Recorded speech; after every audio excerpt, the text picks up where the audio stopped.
महोदय, पर्यावरण से तात्पर्य किसी एक व्यक्ति के परिवेश से नहीं वरन व्यक्ति के, समाज के, राष्ट्र के और इस सारी पृथ्वी के ही परिवेश से है, जिसका प्रभाव व्यक्ति, समाज, राष्ट्र और सारे विश्व पर पड़ता है।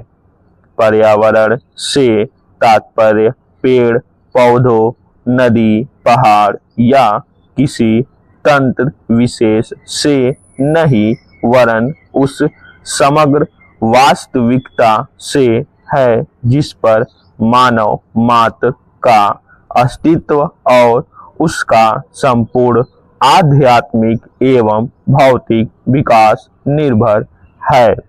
अस्तित्व केवल शारीरिक स्वास्थ्य ही नहीं, मानसिक भी। स्वस्थ शरीर में स्वस्थ मन ही अच्छे स्वास्थ्य की परिभाषा है।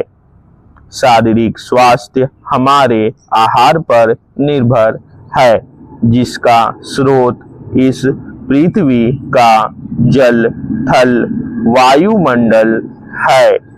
मानसिक स्वास्थ्य भी प्रकारांतर से इन्हीं पर निर्भर है, क्योंकि जैसा खाए अन्न वैसा बने मन।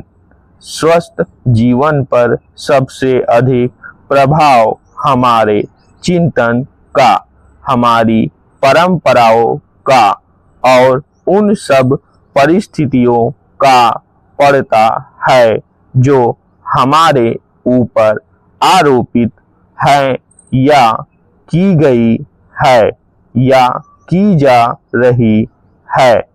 इसलिए पर्यावरण या परिवेश में जल, थल, वायु ही नहीं बल्कि वे सारे घटक महत्वपूर्ण हैं जिनका कुछ भी प्रभाव हमारे जीवन पर, हमारी क्रियाशीलता पर पड़ता है।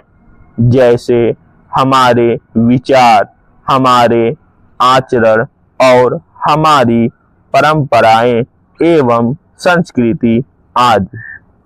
सदा से मानव की आकांक्षा उन्नति और विकास की रही है।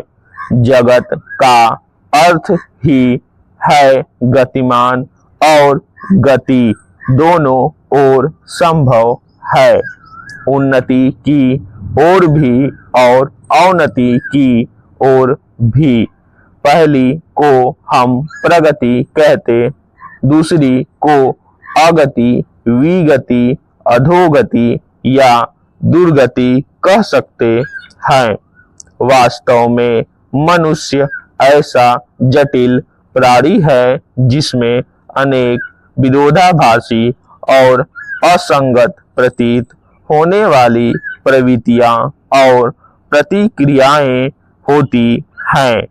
वह कानून और व्यवस्था की मांग करता है, किंतु चलचित्र, दूरदर्शन आदि में स्वतः भड़की हिंसा या खेलों में युक्तिपूर्वक की गई हिंसा अथवा अनीति से मंत्रमुग्ध भी हो जाता है।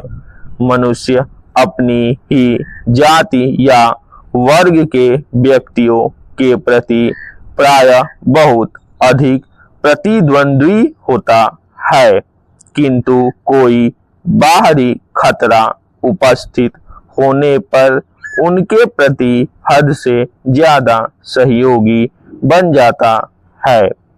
वह सड़कों पर या युद्धों में सामूहिक विनाश के प्रति उदासीन रहता है, किंतु किसी खान में फंसे हुए एक व्यक्ति या किसी कुएं में गिरे हुए एक बालक की रक्षा करने के लिए ढेरों साधन जुटा लेता है। कुछ विद्वान कहते हैं कि मनुष्य बंदर की संतान हो या न हो, किंतु उसमें खालिस बंदर की द्वैध प्रकृति प्रायः ही होती है। उसमें शाकाहारी बंदरों की भांति वृक्षों में उछल कूद करने की प्रवृत्ति तो होती ही है, साथ ही ऐसे बंदरों की स्वाभाविक जिज्ञासा भी होती है जो अत्यंत संगठित गिरोहों में रहते हैं और भांति भांति का मांस खाने में मजा लेते हैं। मनुष्य की ऐसी परस्पर विरोधी इच्छा आकांक्षाओं से निपटना असंभव होता है, फिर भी किसी प्रकार का संतुलित मध्यम मार्ग अपनाना अनिवार्य होता है। यही बुद्धिमानी का रास्ता है।